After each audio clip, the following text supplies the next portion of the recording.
우리 그러면은 자연이 하는 말을 받아쓰다 같이 보도록 해볼게요. 이 작품은 강연이라고 하는 거가 포인트이기 때문에 기본적으로 강연이라고 하는 게 무엇인지부터 정리를 좀 하고 가자.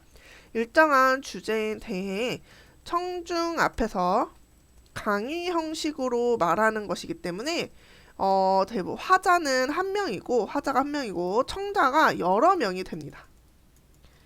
그래서 이런 강연을 할 때는 잠시 후에 본문에서도 말하겠지만 이 형식이 있어. 맨 처음에 인사하고 뭐 누구한테 청자 누군지 이제 간단하게 말을 하고 뭐 호기심 유발하고 자기 주제 이야기하고 이런 것들이 이렇게 되는 거거든요. 근데 강연은 결국에 여러 청자 앞에서 말을 해야 되다 보니까 아주 중요한 게 바로 청중 분석이야. 그래서 청중이라고 하는 거는 누구에게 말하는가? 이거에 되게 중요한 거잖아. 그래서 이거에 따라서 청중의 사전 지식이나 주제와의 관련성, 관심과 요구 이런 부분들을 먼저 생각을 하고 그에 맞춰서 대본 같은 걸 먼저 작성을 하고 강연을 해야 됩니다. 자, 한번 보도록 해볼게요. 청소년 여러분, 안녕하세요. 반갑습니다. 자, 일단 청소년 여러분이라고 하는 이 말에서 강연 대상이 청중이라는 거를 우리가 알 수 있어. 그러면서 인사하고 저는 시인 김용택입니다 라고 하면서 자기소개를 하게 되죠. 그 다음에 오늘 저는 행복한 삶을 위한 공부에 관한 강연을 하려고 합니다 라고 하면서 이 자신의 강연 주제를 먼저 설명을 하고 있습니다. 그러면서 혹시 이 주제에 대해서 여러분 생각해 본 적이 있나요? 라고 질문을 하면서 청중한테 물어보고 있죠. 왜 물어보는 걸까? 하면은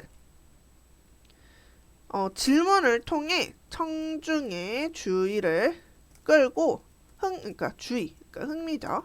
흥미를 끌고 더하기 몰입할 수 있도록 도와주는 거죠. 자, 그럼 여기 또 중요한 게 나왔네. 눈을 맞추며 기다린다 라고 하고 있죠. 그래서 시선을 맞추는 비언어적 전략을 사용을 하고 있죠. 그럼 여기 여백 있으니까 여기다 쓰자. 비언어적 표현이란 무엇인가 하면은 무슨 짓에 해당하는 것으로 눈짓, 손짓, 몸짓 이런 것들을 통해서 내가 전달을 하려고 하는 거죠. 왜 우리 중요한 내용이 있으면 여러 가지 방법으로 표현을 하는데 뭐 손가락으로 가리킨다거나 그런 요소들이 있는 거잖아. 그런 거지? 그러고 이 다음에 보면은 예 그렇죠 라고 하는 것도 청중의 반응을 듣고 이제 반응을 하는 거라서 이제 그에 대한 답변, 반응 이런 거라서 같이 호흡한다 라고도 쓸 수 있어요. 그럼 이러한 주제로 강연을 시작하겠습니다 하면서 하기 전에 그만큼 우리에게 밀접하고 중요한 주제니까요 라고 말을 하면서 이 강연 내용이 우리 청중과의 관련성이 높다는 걸 알려주면서 몰입을 유도를 하고 있습니다. 저는 지금 시골 학교에서 초등학교 2학년의 친구들을 가르치고 있다라고 하고 있네요. 그래서 지금 우리 이 화자는 시인이라는 직업 외에도 시골 초등학교에서 아이들을 가르치고 있다는 초등학교 선생님이라는 거 알 수 있게 되는 거죠. 근데 가르친다는 것이 남을 가르치는 것인 동시에 아이들을 통해 배우는 것이라는 점을 알게 되었다라고 말을 하죠. 그래서 이 부분은 우리 강연자의 깨달음이기도 해요. 아이들을 가르치는 매 순간마다 깨닫고 뉘우치고 반성하고 그리고 고쳐나가고 있고 이것이 바로 공부입니다 라고 해서 이렇게 순간순간 항상 깨닫고 뉘우치고 반성하고 나를 고쳐나가는 것, 이 바로 우리 화자가 생각하는 공부의 정의라고 볼 수 있겠네요. 공부의 정의. 아이들이 오히려 나를 가르치고 있다라고 하는데 그 중에서가 하나가 바로 진지성이라고 하는 거래. 아이들은 되게 엄청 모든 세상을 다 보는 게 너무나도 새롭다라고 표현을 하죠. 그렇기 때문에 심심한 줄 모르고 생각, 고민 이런 거를 애들이 잘 못해. 심심한 것을 모르니까 사색, 명상 이런 것도 잘 못하게 되는 거죠. 끊임없이 움직이는 게 행복이기 때문에 그래서 막 놀기만 하면 행복한 거죠. 우리 초등학교 이제 친구들한테 보면은 내일이 토요일이 되면은 너무 좋다고, 내일 하루 종일 놀 거다, 맨날 놀 거다, 막 이런 이야기만 하는데, 물론 우리 초등학교 친구뿐만 아니라 중학교, 고등학교 친구들도 다 같은 마음이죠. 근데 진짜 무슨 느낌이냐면 초등학교 친구들은 내일 토요일이 되면 정말로 뭔가 신체적 활동을 하겠다는 의지가 느껴져. 근데 중고등학교 친구들은 뭐 주로 뭐 핸드폰을 하겠다, PC방에 가겠다, 이런 좀 움직임이 없는 조용한 그런 활동을 하게 되더라고요. 여기에서도 그런 게 티가 나게 되는 거죠. 그렇게 아이들은 항상 이제 새로운 눈으로 세상을 바라보는 게 너무 신기한 거죠. 그런 아이들에게 같이 했던 게 무엇인가 하면은, 중요하니까 선생님 네모표 한번 쳐볼게요. 바로 글쓰기를 시켰습니다. 근데 문제가 뭐냐면은 우리 친구들 2학년 아기들은 개념이라고 하는 게 없어. 무엇이 없냐? 바로 논리라고 하는 게 존재하지 않아. 그런 아이들한테 이렇게 저렇게 방법을 알려줘서 글쓰기 하는 게 너무 어려워. 개념이 없고 논리적이지 않기 때문에 교육이 너무너무 어렵기 때문에 어떻게 하냐면은 세상을 바라보는 눈을 갖도록 해줬다라고 하게 되는 거고, 이게 바로 뒤에 나오는 아이들에게 자기 나무를 정하게 해서 일어나는 일을 글로 쓰도록 함이라고 하는 방법이었던 거죠. 자, 먼저 이렇게 표지, 지시어와 표지 이런 것들을 사용해서 순서를 알려주는 거죠. 글의 순서를 보여주게 되는 거죠. 나무를 먼저 이제 정하게 되어서 그 나무에 대해서 관찰하게 하는데, 그러면은 이제 그 다음에 뭐냐면 물어보게 됩니다. 무엇을 물어보냐면은 이제 선생님이 저 나무 봤어? 라고 하는데, 여기에서 지금 벌써 선생님이 이미 대사하듯이 말을 하고 있죠. 이게 또 포인트인 거죠. 여기서 보면은 일단 눈앞에 있는 학생이 있때 손가락으로 앞을 가리키는 이런 것들은 이제 비언어적 요소이기도 한데, 비언어적 요소. 그리고 근데 여기서 나무 봤어? 라고 이렇게 흉내내고 있잖아. 그래서 준언어적 표현을 하게 되면서 이런 표현들을 통해서 실제 장면처럼, 실제 대화처럼 생생하게 느껴지도록 합니다. 자, 아래쪽에 준언어적 표현 여백이 있어서 여기다 필기할게요. 준언어적 표현, 선생님은 뭐라고 표현하냐면 입에서 나오는데 말은 아닌 것이라는 말로 많이 하거든요. 어조, 빠르기, 높낮이, 강세 이런 것들을 이제 준언어적 표현이라고 볼 수 있습니다. 자, 근데 우리 애기들 당연히 초등학교 2학년, 뭐 3학년 애기들 떠올려봐. 선생님이 보라고 하는 것도 잘 못 보거든요. 아이들이 말을 잘 듣나요? 못 듣겠죠? 그러니까 어떻게? 계속 물어봐. 그럼 애들이 막 놀다가 그 나무를 보게 되면은 선생님이 또 물어보지 않을까? 해서 그걸 생각을 하게 되는 거지. 그러다가 나무 봤어? 봤어요? 여기서는 또 학생의 말투를 강연자가 따라해야 함으로써 친근한 느낌을 같이 주게 되는 거죠. 그럼 나무가 어떻게 하고 있던? 이라고 하면은 아이들이 나무가 어떻게 하고 있는지는 안 보고 그냥 진짜 나무를 눈으로 살펴만 보고 온 거야. 그런데 이런 질문을 하게 되면서 나무에게 어떤 일이 일어났는지를 보고라고 하게 되고, 세상이 달라지는 그런 순간을 겪게 됩니다. 왜냐하면 새로운 것을 알게 되고 세상을 새롭게 바라볼 줄 알게 되기 때문이다. 그런 거죠. 그래서 이제 나무를 봤는데 소나무에 새가 앉았다가 날아가던데요? 그래서 충영이의 그 관찰 내용을 이렇게 직접적으로 우리한테 보여주고 있는 거야. 그러니까 충영이는 나무와 함께 새도 이제 보게 된 거지. 그렇게 되어서 이제 시하고 이야기로 꾸며지게 되는 거죠. 이번에는 경수한테, 이야기한테 물어봤어. 경수야, 네 나무 봤어? 어떻게 하고 있어? 했더니 경수가 제 나무는 마을 앞에 있는 커다란 느티나무인데요. 아침에 학교 오면서 보니까요, 느티나무 아래 할아버지들이 놀고 계셨어요. 그리고 그 앞에는 시냇물이 흐르고 있었고요. 시냇물 건너에는 들판이 있는데 들판에는 사람들이 모내기를 하고 있었어요. 이렇게 하는 거지. 여기서 보면은 역시 마찬가지로 그 학생의 그 말투를 그대로 따라하게 되니까 청중이 더 흥미를 갖고 집중하게 되고 이렇게 되는 거죠. 그런데다가 우리 경수는 나무만 보는 게 아니라 느티나무 주변의 풍경까지 보게 된 거죠. 그래서 풍경을 보게 돼. 그래서 처음에는 그냥 단순히 나무를 바라보다가 여기에서 더 넓은 시각을 갖게 되는 거고 그래서 이제 시를 써서 방금 전에 했던 이야기가 느티나무 밑에 여기서부터 모내기를 하고 있었다 이렇게 이야기가 되게 되는 거지. 그래서 이런 실제 이제 사례를 활용을 하게 되니까 또 더 재밌게 읽을 수 있겠죠? 그래서 공부란 하나를 가르쳐주면 하나를 아는 게 아니라 하나를 알려주면 사실 열을 아는 거야. 너무 어려운 이야기죠. 하나를 배우면 0.5도 알기 어려울 때가 있잖아. 근데 열을 아는 게 공부라고 하네요. 하나를 그래서 자세히 보면 이것도 보이고 저것도 보이고 이러는 거지. 느티나무 하나라고 하는 건 여기서는 느티나무를 보게 된다면 이것도 보이고 저것도 보인다 하는 거는 느티나무 주변 의 마을 풍경까지 확장이 된다라고 하게 되는 거죠.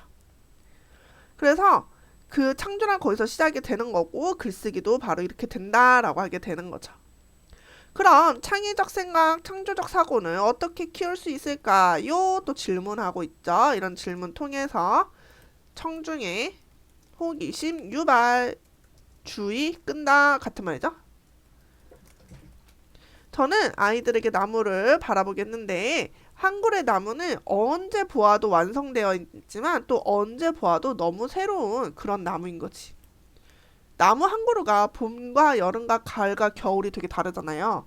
얼마 전에 비가 왔는데 선생님이 그 전까지는 선생님이 이제 막 가고 있는데 산을 보면서 항상 다니는데 산이 여전히 너무 겨울 같은 거야. 막 벚꽃도 피고 그러는데 그래서 와 진짜 나무가 너무 황량하다 하고 지나갔는데 비가 오고 나니까 갑자기 세상이 연두색이 된 거야.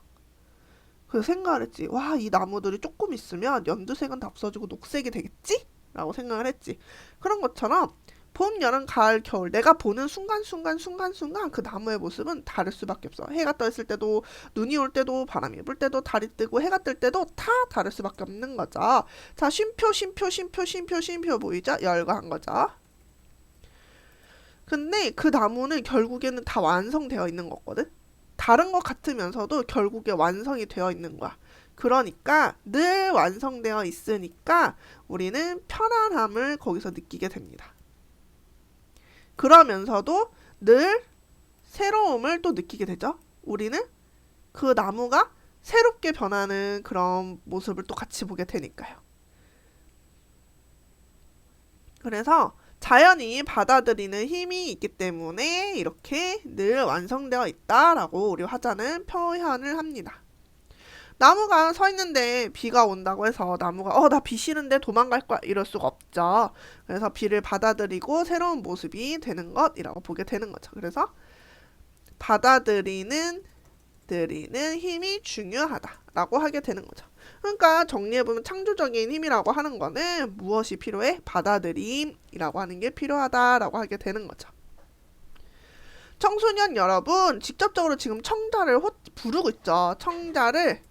청중을 직접 부르면서 관련성을 드러내고 있는 거죠. 너희들은 지금 받아들이는 힘을 키우는 게 필요할 때야. 그렇기 때문에 공부하고도 이제 관련해서 연결해서 이야기를 해보면은 공부가 행복한 삶, 안정된 삶을 살 수 있는 공부로 바뀌는 것이 필요하다라고 하는 거죠. 그래서 주제하고 연결하게 되는데요.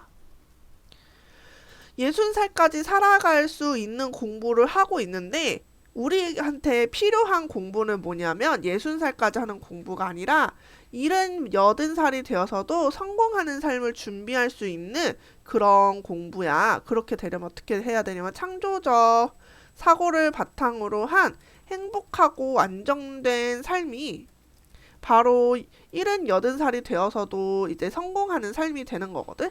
그러기 위해서는 무엇이 필요해? 좋아하는 것이 필요하게 되는 거죠. 그리고 우리가 좋아하는 것을 찾으려면 공부가 필요한 거고 공부를 도와주는 게 바로 교육이 되는 거지. 높은 점수를 받기 위한 그런 게 아니라 좋아하는 것을 찾기 위해서 공부를 하는 거죠. 근데 이것도 진짜 맞는 말인 게 내가 뭘 모르면 내가 이걸 좋아하는지 저걸 좋아하는지 이게 나한테 맞는지 저게 나한테 맞는지 알지도 못할 뿐더러 선택 기회조차 박탈을 당한단 말이지.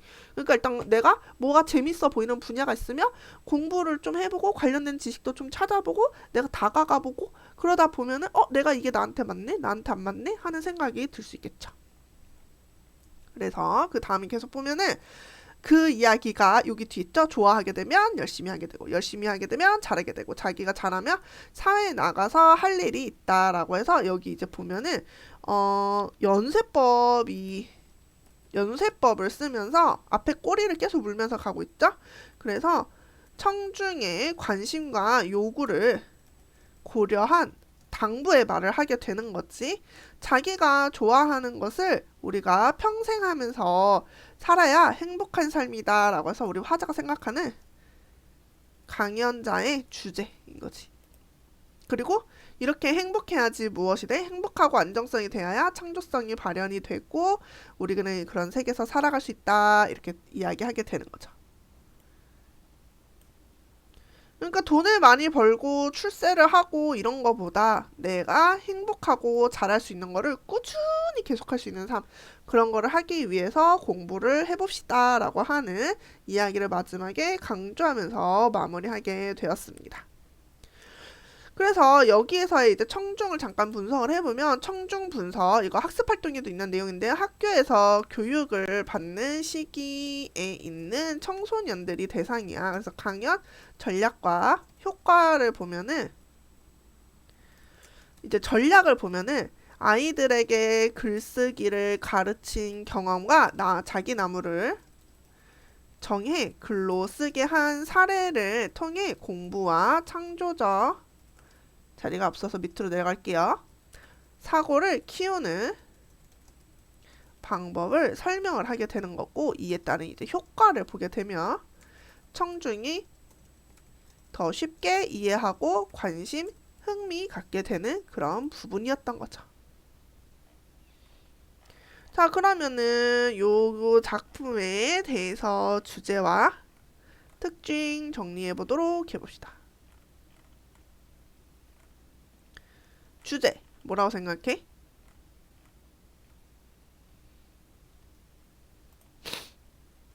방금 전에 말했잖아, 이 앞에서.